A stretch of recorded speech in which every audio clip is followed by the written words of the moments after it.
are at the latter part, in fact the last day of June, here in London.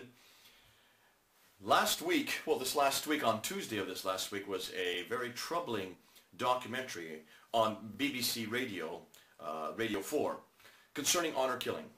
45-minute documentary concerning the real problems of honor killing here in Britain, but also worldwide. And they were mentioning that there have been some celebrated cases. There are too many to mention. Let me just mention two that stood out, I remember.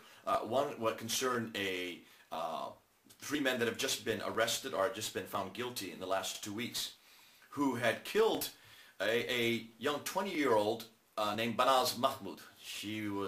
Her body was then put in a suitcase, which was found in Birmingham. And her crime, the reason why she was killed is she had had an affair outside of her faith. Now, I remember back in 2002, probably a more celebrated case was that of Heshu Yunus, who was a 16-year-old Kurd who had been killed, stabbed repeatedly by her father. And the reason she was stabbed by her father, according to his own admission, was that she had become too westernized, that she was wearing Western clothes, and that she had a Christian boyfriend. And it's these killings that were brought up in this documentary that I would like to talk about today. Why are so many young girls being killed? And why are so many of them coming out of a Muslim background? According to the United Nations Population Fund, they suggest that there are 5,000 of these killings that they know of that happen every year. Of those 5,000, the country with the largest number is Pakistan. Pakistan itself has over 1,000 killings, honor killings of women every year. And of course, it is those people that are having many of the ones that we're finding here in Britain. In Britain, about 12 women, girls, are killed every year from honor killings. 12 women who live here, who are British citizens, and therefore protected by the state. But the interesting thing is, the excuses that are given for these honor killings by many Muslims who are questioned about it are numerous. They say that they refused to marry, and so therefore they were killed for that reason. In some cases, they divorced those who they had been forced to marry to begin with. Sometimes they had committed adultery, and that's why they were killed. The case of Heshu Yunus, the Kurdish girl, she became too westernized. She was wearing Western clothing and was dating a Christian, and so that was why she was killed. Probably the most troubling reason is that they had been raped, or they had been sexually molested, and because of being raped and been sexually molested, they brought dishonor upon the family, and that's why they're killed, because of that dishonoring to the name of the family. Now, obviously, when you heard when you listened to the recording there on Radio 4, it was interesting to hear the excuses of the Muslims that were brought on. People like Inayat Bangalwala, who represented the Muslim Council of Britain, who back in 2003 said many Muslims are uncomfortable about how Islam has been dragged into this whole equation, because he said Islam categorically does not allow people to kill their own daughter. In the documentary on Tuesday, Rifat Drabu, who's also a member of the Council of Britain, a very eloquent lady, said that honor violence was a cultural practice and therefore was not a matter of faith, that it had nothing to do with Islam, that this was something that was primarily out of a cultural environment, and therefore we need to see it as such and stop blaming Islam for this. Now you can understand why they would say that, and you can understand why they were coming up and trying to push it over onto a cultural practice, because no religion wants to be labeled with honor killings. Certainly you might say that there have been killings, and there is even an injunction for killing in the Bible, in the Old Testament. We read in the book of Leviticus, in chapter 20, verses 10 through 16, a whole list of sins according to the Old Testament for which people could be killed. Adultery was one of them. Having sex with a man with another man, or a woman with another woman would have been a executable offense, capital offense, and having sex with an animal are all listed there. Now these aren't exactly honor killings. These are basically capital offense that were executable by death. I'm a Christian and I don't follow the Levitical law. Thank God I don't have to. That law was instigated in 1400 BC. We leave it in that time period. It's a Mosaic law. It no longer is a law that we follow.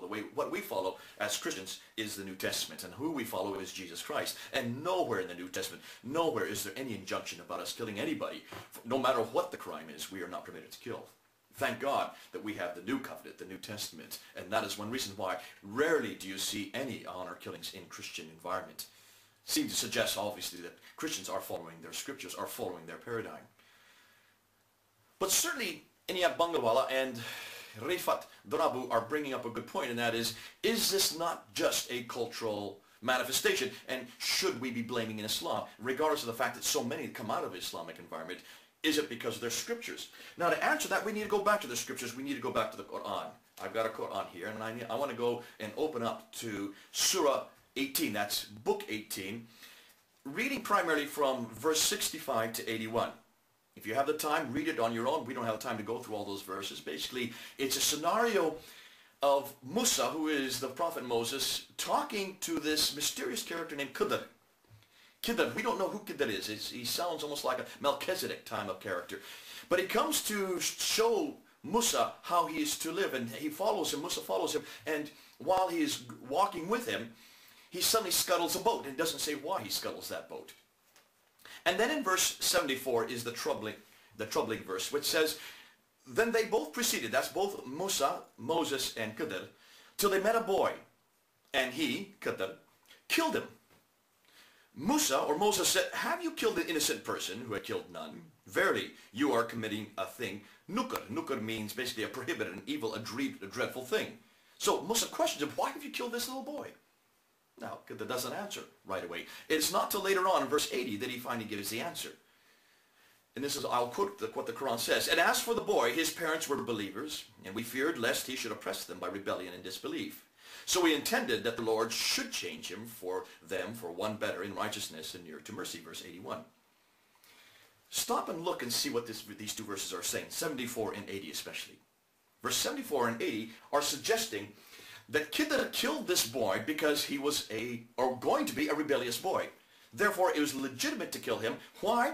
Well, to understand why, we need to go back to the tafsir. We need to go back to the exegetes. We need to go back to those Muslim scholars who have tried to help us understand these verses. And so I go back to men like Al-Jalalain, who is a well-known exegete, who said, as for the boy, referring to verse 80 and also verse 74, his parents were believers, and we feared lest he should overwhelm them with insolence and disbelief.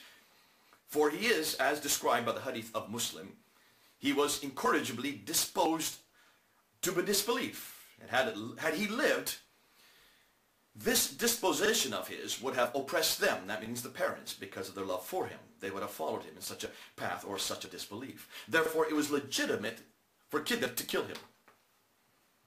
Ibn Kathir, another great exegete, agrees with Al-Jalalain, and so do many others. I don't have time to read all of them. And then he goes on and says, after he says why is it he had to be killed, that if he had stayed alive, if this boy had stayed alive, he would have been the cause of their doom. So let a man be content with the decree of Allah. He goes on to say, so we intended that their Lord should exchange him for one better in righteousness and nearer to mercy, a child who is better than this one, a child for whom they would feel more compassion. Fascinating. Even the exegetes agree with Al-Khidr and explain what Al-Khidr is doing. This boy possibly would have been rebellious, therefore he must be killed. Here's the scriptural evidence. Here's the scriptural backing. And you say, well, why is that important? Well, Muslims have to follow their scripture, as we've said over and over again in so many of these videos. As we Christians have to follow the New Testament, so Muslims have to follow the Quran. And here is a valid case where scripture is allowing a boy to be killed because he may be rebellious, and he may possibly bring his parents not only into disrepute, but into disbelief. Now, obviously, as a Christian, it concerns me greatly because that suggests then that the Quran does have authority, does give authority for honor killing.